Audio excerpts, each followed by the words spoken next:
Have you ever wondered if Archduke Franz Ferdinand of the Austro-Hungarian Empire would have survived the unfortunate events of June 28, 1914? There would be a possibility the world would have never had to endure the Great War. But Ferdinand's assassination has a backstory that you may be less familiar with: the formation of Yugoslavia. It's a story filled with intrigue, from secret military organizations to multiple assassination plots to heated disputes over national identity. And it's an important story.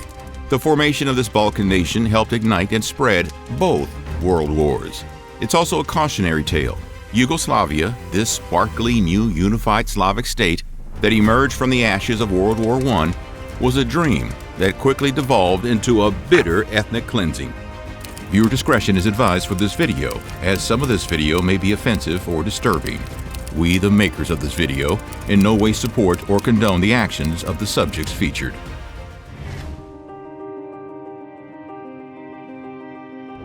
It was around 10:45 a.m. on June 28, 1914. The car carrying Archduke Franz Ferdinand stalled outside a deli in Sarajevo as his motorcade was moving through the city. Gavrilo Princip, a young 19-year-old Bosnian Serb, stepped up to the car and shot Ferdinand and his wife Sofia at point-blank range. Chaos ensued. 1 month later, the Austro-Hungarian Empire declared war on Serbia, and one of the most destructive wars the world had ever known, drawing in 21 countries in 4 years.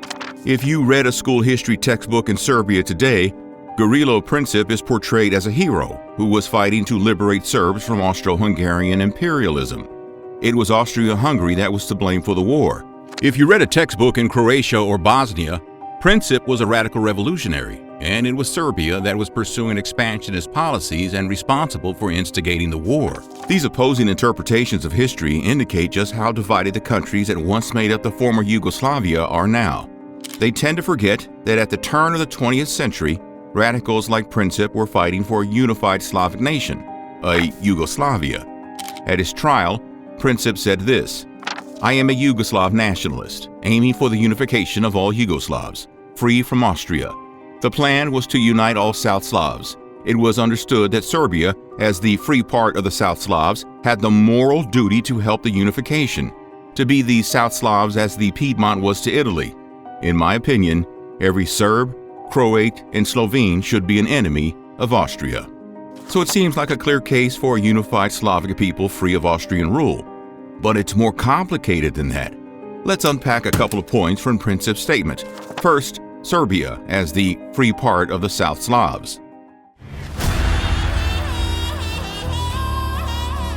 For the better part of 4 centuries, the Balkans was controlled by the Ottoman Empire. In the 1800s, Ottoman control slowly slipped away.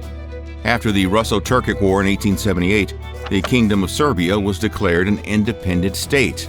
At the time, Austria-Hungary took control of Bosnia from the Ottomans. Croatia and Slovenia were technically united as the Kingdom of Croatia-Slavonia, but were still subjects of the Austro-Hungarian Empire. So, by the turn of the 20th century, Serbia was the only true independent state. The other South Slavic territories, Croatia, Slovenia, Bosnia, and Macedonia, had yet to be liberated. Montenegro was the only outlier. The little isolated kingdom had resisted Ottoman rule for centuries.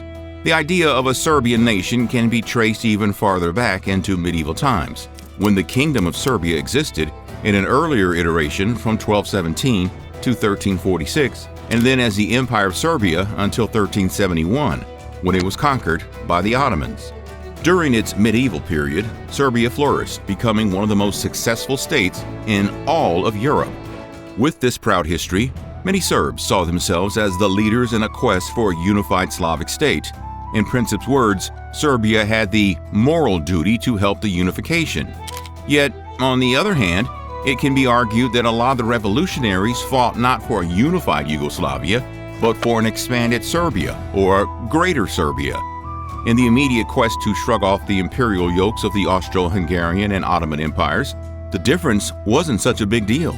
But in the aftermath of World War I, when both empires had fallen and Yugoslavia was born, it became a deadly one.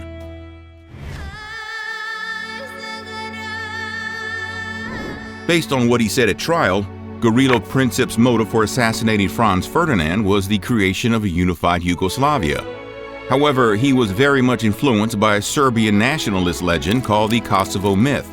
The Kosovo Myth is another example of the complicated seesawing between those who wanted a united Yugoslavia and those who wanted a greater Serbia. It's a story about the Battle of Kosovo, fought between the invading Ottomans and the disintegrating Serbian Empire in 1389. According to the legend, the Serbian ruler Lazar martyred himself in a great battle where both armies were almost completely destroyed. In the face of a defeat, a brave Serbian knight named Miloš Obilić snuck behind Ottoman lines and assassinated Sultan Murad I. The facts behind the legend are shaky, but it became an almost biblical story for many Serbs. By the middle of the 19th century, the Kosovo myth had become a uniting force behind the Pan-Slavic movement for a unified Yugoslavia. In 1847, the poet Peter II Njegos of Montenegro wrote an epic drama titled The Mountain Wreath. Princip supposedly knew the entire work by heart. However, in the interwar period and beyond, it would again be repurposed by Serbian nationalists as a symbol of their victimization and used as a pretext for violent ethnic warfare.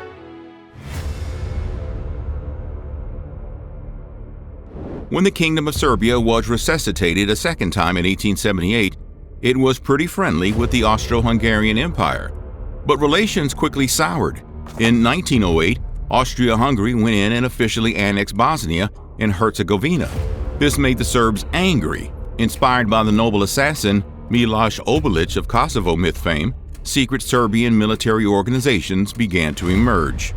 The 1908 Bosnian crisis, as the Austrian-Hungarian annexation of Bosnia became known, led to the formation of Narodna Odbrana, or the National Defense. They were ethnic Serbs, not just in the Kingdom of Serbia, but also in the Austro-Hungarian regions like Croatia, Slavonia, Bosnia, Montenegro, and Macedonia.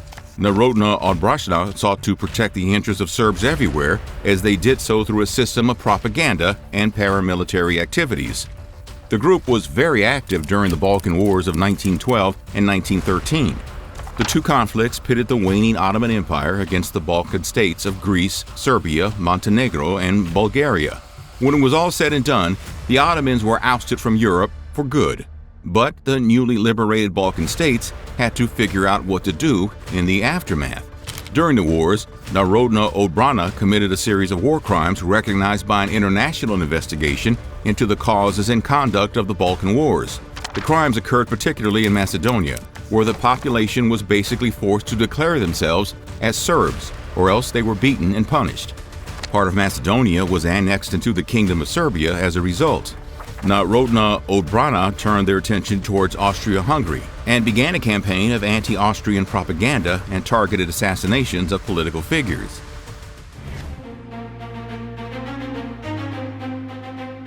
Behind the Narodna Odbrana was the even more shadowy Unification or Death. The group was the brainchild of Dragutin Dimitrijević, who went by the equally shadowy pseudonym Apis. Dimitrijević was an officer in the Serbian military. By 1901, he'd had enough of the Serbian king, Alexander Obrenović, and his ruling dynasty. He and a small group of fellow officers held a secret meeting and decided that an assassination was in order. In what became known as the May coup, Captain Apis led a small group of assassins into the royal palace in Belgrade and took out the king and his wife, Queen Draga, throwing them off a third-floor balcony onto the street outside the palace. With the gruesome death of Alexander I and his wife, the Obrenović dynasty was finished. In its place, the exiled Peter I, heir to the rival Serbian family bloodline of Karađorđević, took the throne. Peter was hailed as a potential great unifier of the South Slavic people, and there was a hope that he could even unite Austro-Hungary, the Balkans, and the Ottoman Empire into a single state. He did not, of course, but he did a pretty good job. Serbia began exerting more control in the Balkans, culminating in the success of the Balkan Wars and the defeat of the Ottomans. But all the while, the Unification or Death moved secretly behind his reign. In 1911, the Unification or Death and Narodna Odbrana had effectively merged, supporting each other in their quest for a united Yugoslavia. Apis and the Unification of Death created a decentralized network of spies and safe houses throughout Serbia and into Austro-Hungarian territory. Cells consisted of no more than a few members who knew each other, ensuring secrecy. It was through this network that Gavrilo Princip and his co-conspirators were able to move weapons into Sarajevo and assassinate Franz Ferdinand, whom Apis thought was trying too hard to pacify Serbs in the region and needed to be taken out in order to stoke the revolution necessary to create Yugoslavia. In fact, Princip's declaration at his trial that Serbia should be to the South Slavs as the Piedmont was to Italy comes directly from the Unification or Death, which was inspired by the unification of Italy, a unification brought about by the city-state of Piedmont. The Unification or Death even published a magazine called Piedmont to help spread its ideals.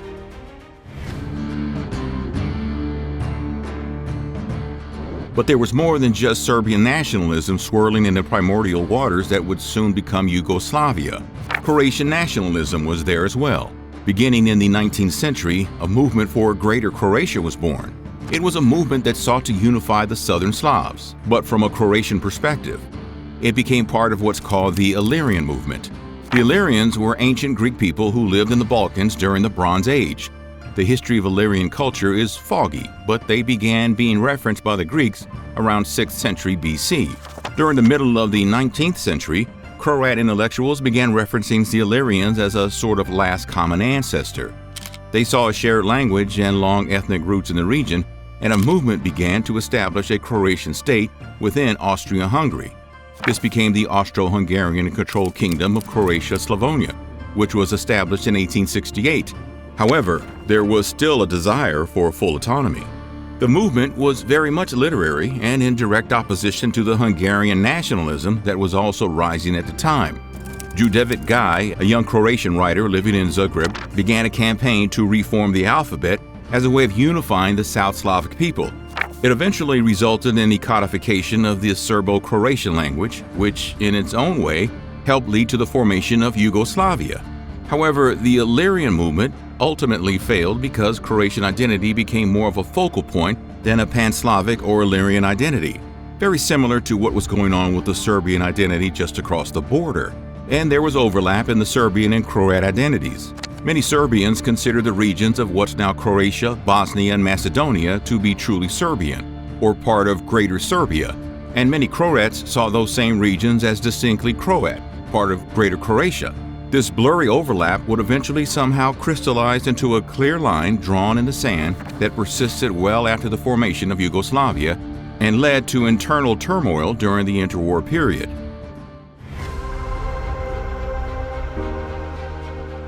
To really understand how Yugoslavia formed and why there was so much disagreement once it was formed, well, we'd have to go back in time a little bit and look at things from a macro perspective. The Balkans were a land caught between two empires. From the 1300s up until World War I, the Ottoman Empire had pushed up from the southeast into the region. From the northwest, the Habsburg monarchy, which would eventually become Austria-Hungary, was flexing its muscle. Both empires were autocratic, and both were averse to innovation and creativity. While Western Europe was industrializing during the 17 and 1800s, the Habsburgs and the Ottomans were intent on consolidating their respective monarchies and sultanates and suppressing any kind of technology that might give more power to the people. The printing press? No thank you. We need writing to be controlled by the state. It's dangerous if too many people have access to ideas. Railroads? Don't need them. Why would we want peasants gaining access to cities, the hubs of culture where ideas might spread, and with those ideas, the realization that life could be better? If you look at a map of Europe's railroads in 1870 or so, you'll see just how stark the difference was. As railways crisscrossed Western Europe, there were virtually none in the East.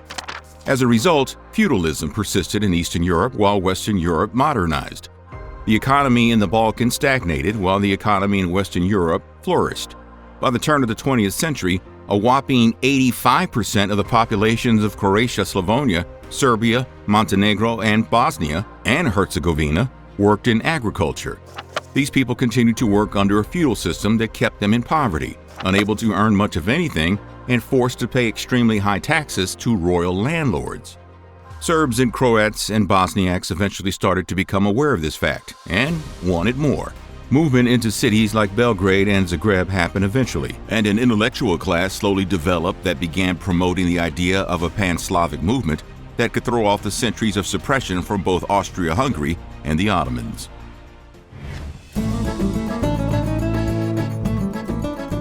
But Pan-Slavism was a difficult thing to pinpoint. Centuries of colonial rule made the people of what would become Yugoslavia pretty uninterested in the whole political game. If you ask peasants near what's now the border between North Macedonia and Bulgaria how they identified themselves back in the 1800s, there was a good chance that answer would waver between Bulgarian and Serbian, depending on how the question was worded. While Serbians, Bosniaks, Croats, Montenegrins, and Macedonians could more or less understand each other's language, identity among groups in the region became increasingly dictated by religion. You had the Muslim influence of the Ottoman Empire, combined with the Catholic influence of the Habsburgs, combined with the Orthodox Christian influence. Early on, these religions were pretty malleable. People would take on aspects of all of them out of convenience, and they were still pretty connected because they more or less spoke the same language. Over time, though, religious differences became a way to differentiate between populations among Catholic Croats, Orthodox Serbs, and a Muslim population that had become interspersed throughout the region due to Ottoman influence, eventually concentrating in modern-day Bosnia and Herzegovina. The Balkans became an identity blender, a mixture of faiths and influences that made for a paradoxical desire of unity in the space between two empires and the development of distinct societies that identified as both Slavic and uniquely something else.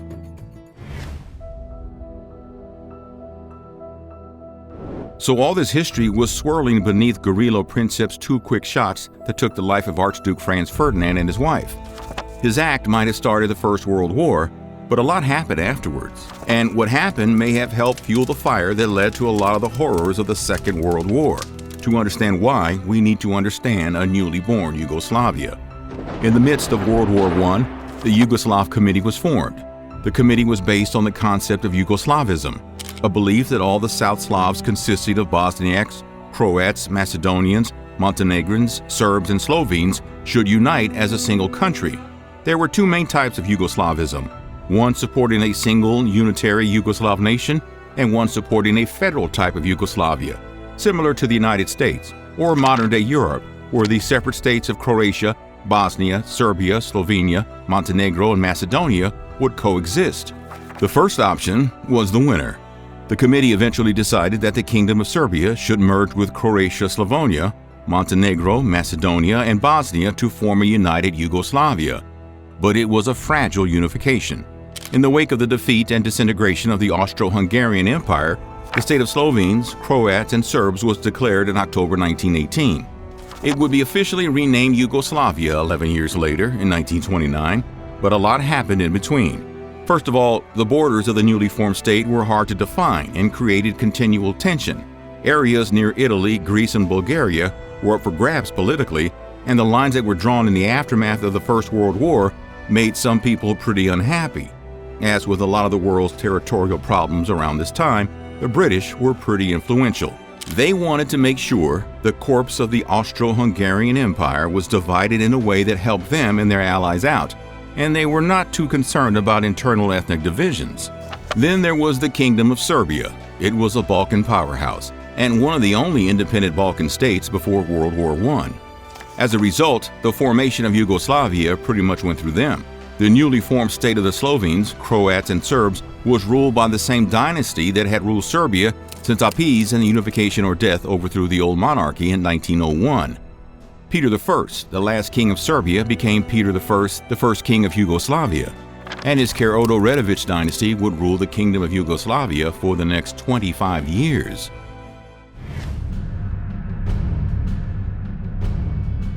The Serbian-centric alignment of this newly created Yugoslavia rubbed certain people the wrong way. Stjepan Radić was one of those people. He founded the Croatian People's Peasant Party, which gained steam in Yugoslavia throughout the early 1920s. Radić was opposed to Serbian hegemony, and his party, one whose base was largely the agricultural population of the Balkan region that was trying to rise beyond its feudal poverty inflicted during the Ottoman and Habsburg empires, began to gain ground and threatened the stability of the newly formed parliament. In 1919, Radić wrote a declaration stating that Croatian citizens didn't recognize the newly formed government, or Peter I and his Serbian monarchy. As a result, he was thrown into prison for nearly a year. But his imprisonment only made his party stronger. He was imprisoned again a few years later. By this time, Peter I had stepped down and given the reins to his son Alexander, who became the new de facto monarch. Radić and those who supported him were systematically blacklisted from Yugoslavian politics, but the Croatian People's Peasant Party still continued to win seats in the Yugoslavian parliament. In 1925, Radić was released from prison again. By this point, warring factions had emerged within the Yugoslavian parliament. Those who supported a greater Serbia type of Yugoslavia had become the People's Radical Party, and those who supported an integrated Yugoslavia had become the Democratic Party. Radic's People's Peasant Party and its pro-Croat agenda was throwing an additional wrench into the mix, and certain politicians from both sides didn't like it. One of those politicians was Puniša Rašić, head of the Democratic Party. Rašić was part of the Chetnik paramilitary group that came about just before World War I. He claimed to be part of a series of assassination attempts against various political leaders across the Balkans, and had close ties to the Karađorđević dynasty and the May coup orchestrated by the Unification or death that installed them as leaders of the Kingdom of Serbia. Rašić was part of a militarized political climate in early Yugoslavia, and as a result, he carried a gun around with him all the time, including into the parliament building in Belgrade. One day in June 1928, he pulled it out during a session of parliament and shot 5 members of the assembly, including Stepan Radić, because of a dispute about Radić not apologizing for accusing him of stealing. Rašić was punished in an attempt to instill a sense of democracy that was clearly quickly fading away.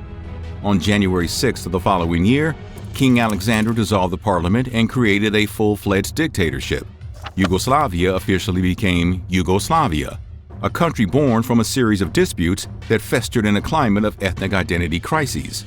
Alexander would be assassinated a few years later as the rise of Nazi Germany and Fascist Italy began to plague the European continent. The first full-scale massacres would break out in Yugoslavia and pave the way for a remarkable and unlikely period of stability after World War II that would see this newly formed country become an international powerhouse. Stay tuned for our next video in this series on Yugoslavia, and don't forget to like and subscribe for more Nutty History.